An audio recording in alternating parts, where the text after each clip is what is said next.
I wanted to tell you a little bit about how it is that I came to be involved in coaching and really ended up writing my book, Own Best Friend 8 Steps to a Life of Purpose, Passion, and Ease.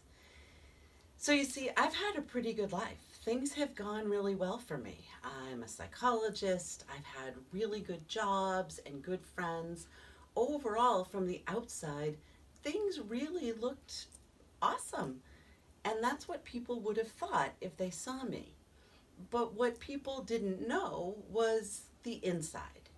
Because inside of me, from a very early age, I had the feeling that I somehow just wasn't good enough. And those feelings would cause all these thoughts to come up so that I'd go to try something and I would feel insecure or I would begin to stop and not move forward with things that I wanted. And one day someone said to me, "Why do you always live so small?" And I really didn't understand what she was talking about because in my mind, I wasn't living small. I went through the list. I'd gotten an education and I had a good job and I had a child and I had accomplished the things that I had set out to do.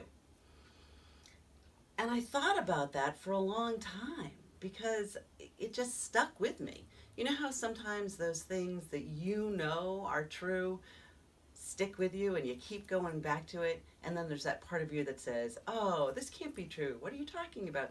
Because you want to push it away. You don't really want to look at it. So that's what happened for a few years. It would just sit there and sort of recycle around, and then I'd say, "Oh, no, that's not true. I'm fine." And then enough things happened in my life where that kept coming back. And I thought, I really need to look into this. I mean, I've got to figure this out. And so I started with taking risks, small risks, things like trying different foods or walking into a party by myself. So you might not have thought that those would be the kinds of things that would be hard for me, but they were, because those are all of the kinds of things that set that inside voice to chattering away.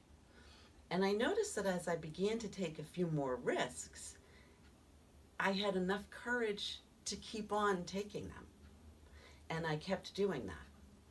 And then one day, it really just sort of hit me out of the blue that what I was doing was talking to myself inside in a way that I would never speak to anybody who was important in my life. So I am a pretty compassionate, good friend.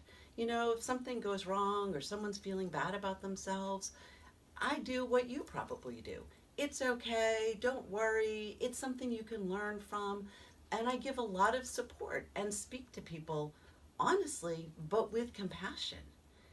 And I don't know why I hadn't figured this out, but I suddenly came to realize that how I talked to other people was not at all the way I talked to myself. So instead, my inner dialogue was more about what I had done wrong, what I couldn't do, or why it was that I was getting stuck. And there was nothing kind about it at all. This may not seem like a huge revelation, but I've discovered that this is a really, really common thing that happens. And what I began to do was to practice speaking internally the way that I would speak to somebody else, and really made this commitment to being my own best friend. That's what allowed me to then say, "Oh, living big, like doing things, that means getting rid of those voices, taking away those thoughts of I'm not good enough or I can't, and instead saying, well, why not? Or let's give it a shot. Or so what if I look foolish? It doesn't matter." What mattered was having courage and taking a chance. And that has been so successful for me.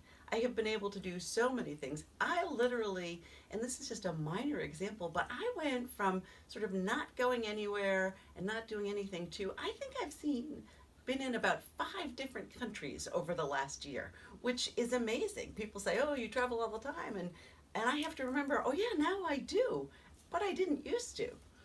And I wrote a book and it's published and it became a bestseller, and that was awesome. Those are achievements. It's not about the achievement, it's about feeling me and feeling good about me so that I was able to take the risk to do those things. And this is possible for you too. It doesn't really matter what your circumstances are.